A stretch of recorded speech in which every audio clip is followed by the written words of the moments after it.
24 का रण देख रहे हैं आप और मैं हूं आपके साथ प्रगति शर्मा। शुरुआत बड़ी सियासी खबर के साथ। राज्यसभा सांसद प्रताप सिंह ने इस्तीफा दे दिया है। बड़ी खबर सामने आ रही है। टिकट नहीं मिलने से नाराज थे अजय प्रताप सिंह और अजय प्रताप सिंह ने बीजेपी से इस्तीफा दे दिया है। नाराजगी की ये खबरें सामने आ रही थी। राष्ट्रीय अध्यक्ष जेपी नड्डा को इस्तीफा सौंपा है। टिकट नहीं मिलने से नाराज थे अजय प्रताप सिंह, सीधी से निर्दलीय चुनाव लड़ेंगे। बड़ी खबर सामने आ रही है। निर्दलीय चुनाव लड़ने की खबर है। सीधी से वो चुनाव लड़ेंगे। टिकट नहीं मिलने से नाराज थे अजय प्रताप सिंह और इस वजह से ये बड़ा निर्णय लिया गया है। तो राज्यसभा सांसद अजय प्रताप सिंह ने भारतीय जनता पार्टी का दामन छोड़ दिया है और ये बड़ी खबर सामने आ रही है। इस खबर पर ज्यादा बातचीत कर लेते हैं। हमारे साथ हमारे संवाददाता अतुल शर्मा राजधानी भोपाल से लाइव जुड़ गए हैं। अतुल, जानकारी दीजिएगा। बड़ी खबर सामने आ रही है। नाराजगी वजह बताई जा रही है। देखिए प्रगति, बिल्कुल इस समय की ये बड़ी खबर ही हम कह सकते हैं कि बीजेपी को सीधी में एक बड़ा झटका लगा है। देखिए, अजय प्रताप सिंह सीधी में बीजेपी के एक बड़ा चेहरा थे और पूर्व जो है राज्यसभा सांसद भी रहे हैं और सीधी से दावेदारी कर रहे थे और उनकी ये मंशा थी कि सीधी से बीजेपी उन्हें टिकट दे और दावेदार घोषित करे, लेकिन उनकी जगह डॉक्टर राजेश मिश्रा को बीजेपी ने अपना सीधी से प्रत्याशी बना दिया, जिसके बाद से ही नाराजगी चल रही थी। और कल जिस तरीके से उन्होंने पत्रकार वार्ता करी और पत्रकार वार्ता में जिस तरीके से उनका दर्द झलका, तो इस बात से स्पष्ट हो चुका था कि कहीं न कहीं अजय प्रताप सिंह आने वाले समय में बड़ा कदम उठा सकते हैं। उन्होंने पार्टी से इस्तीफा दे दिया है और इस्तीफा राष्ट्रीय अध्यक्ष जेपी नड्डा को भेज दिया गया है। देखिए, जिस तरीके से उन्होंने कहा कि पार्टी में जो पार्टी कार्यकर्ता है उनकी अनदेखी की जा रही है, क्योंकि देखिए डॉक्टर राजेश मिश्रा के अगर हम राजनीतिक इतिहास देखें तो पूर्व में वो बहुजन समाज पार्टी से चुनाव लड़ चुके हैं। तो ऐसे में सीधे तौर पर अजय प्रताप सिंह का यही आरोप था कि जो पार्टी के लंबे समय से कार्यकर्ता रहे हैं, जो पार्टी के लिए जो झंडा डंडा नीति नियत लेके साथ चल रहे हैं, उनकी अनदेखी की जा रही है, जिसकी वजह से इन्होंने पार्टी से इस्तीफा दे दिया है। देखिए, सीधी में अगर हम देखें तो कहीं न कहीं सीधे तौर पे सियासी जमीन कहीं न कहीं अजय प्रताप सिंह के माध्यम से बीजेपी की मजबूत मानी जाती थी। और ऐसे में जब लोकसभा चुनाव है और लोकसभा चुनाव के दौरान इस तरीके के इस्तीफे की जब खबर सामने निकल के आती है तो बीजेपी के लिए बड़ा झटका तो माना ही जाता है। लेकिन कहीं न कहीं इस बात को हम कह सकते हैं कि जिस तरीके से अब अजय प्रताप सिंह निर्दलीय चुनाव लड़ने का जिक्र कर रहे हैं, दावा कर रहे हैं, तो कहीं न कहीं सीधी का जो लोकसभा चुनाव है और भी दिलचस्प हो जाएगा। वहां पर त्रिकोणीय मुकाबला हमें देखने को मिलेगा, क्योंकि कांग्रेस बीजेपी के साथ अब अजय प्रताप सिंह निर्दलीय सिंबल के साथ चुनावी मैदान में होंगे। तो ऐसे में अभी मान के चला जा रहा है कि आने वाले समय में जब चुनावी समर और भी अपना जोर पकड़ेगा तो सीधी का जो चुनाव है वो भी दिलचस्प होता हुआ हमें दिखाई देगा।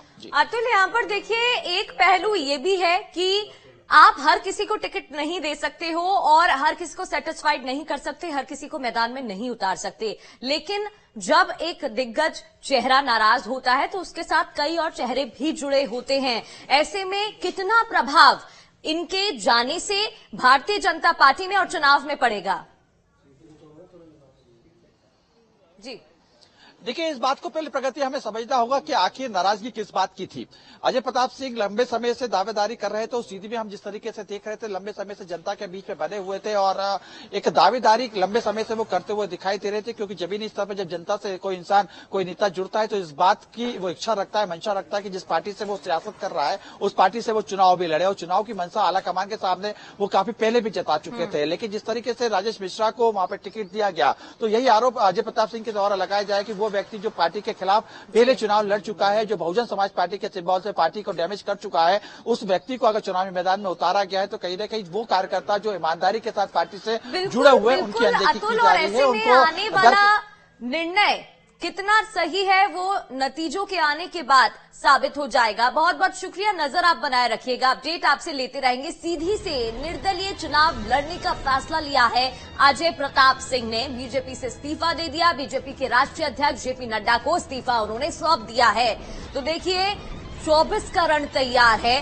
सियासी उथल पुथल देखने को मिल रही है। सीधी से निर्दलीय चुनाव लड़ने का ऐलान राज्यसभा सांसद अजय प्रताप सिंह ने कर दिया है। इस्तीफा उन्होंने दे दिया है। भारतीय जनता पार्टी का दामन छोड़ दिया है। राष्ट्रीय अध्यक्ष जेपी नड्डा को उन्होंने इस्तीफा सौंपा है। नाराजगी की खबरें सामने आ रही थी। टिकट नहीं मिलने से नाराज चल रहे थे और इसी कारण उन्होंने भारतीय जनता पार्टी को छोड़ दिया, इस्तीफा दे दिया और जेपी नड्डा जो कि बीजेपी के राष्ट्रीय अध्यक्ष हैं उन्हें इस्तीफा सौंप दिया गया है। तो ये बड़ी खबर आपको बता रहे हैं। राष्ट्रीय अध्यक्ष जेपी नड्डा को इस्तीफा सौंपा गया। टिकट नहीं मिलने से नाराज चल रहे थे अजय प्रताप सिंह और ये बड़ा निर्णय लिया गया है। सीधी से निर्दलीय चुनाव लड़ने का अब उन्होंने फैसला किया है। ऐसे में सीधी में समीकरण अब बदलते दिखाई देंगे। त्रिकोणीय चुनाव, ट्राइलेटरल चुनाव यहां पर देखने को मिलेगा, क्योंकि भारतीय जनता पार्टी का भी चेहरा यहां पर और कांग्रेस का चेहरा, और अब निर्दलीय चुनाव लड़ने का फैसला।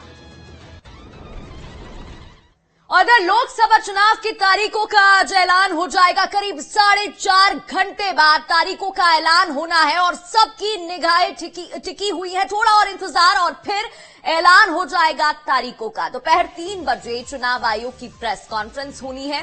6 या 7 चरण में चुनाव हो सकते हैं। सूत्रों के हवाले से बड़ी खबर सामने आ रही है। 6 या 7 चरण में चुनाव हो सकते हैं। थोड़ी देर में तारीखों का ऐलान हो जाएगा। थोड़ा और इंतजार और फिर तारीखों का ऐलान हो जाना है। चुनावी बिगुल बज चुका है। लोकसभा चुनाव की तारीखों का आज ऐलान हो जाएगा। करीब 4.5 घंटे का समय बताया जा रहा है इंतजार करने का और इसके बाद तारीखों का ऐलान हो जाएगा। दोपहर 3 बजे चुनाव आयोग की प्रेस कॉन्फ्रेंस होनी है और इस प्रेस कॉन्फ्रेंस में ये भी घोषणा हो जाएगी कि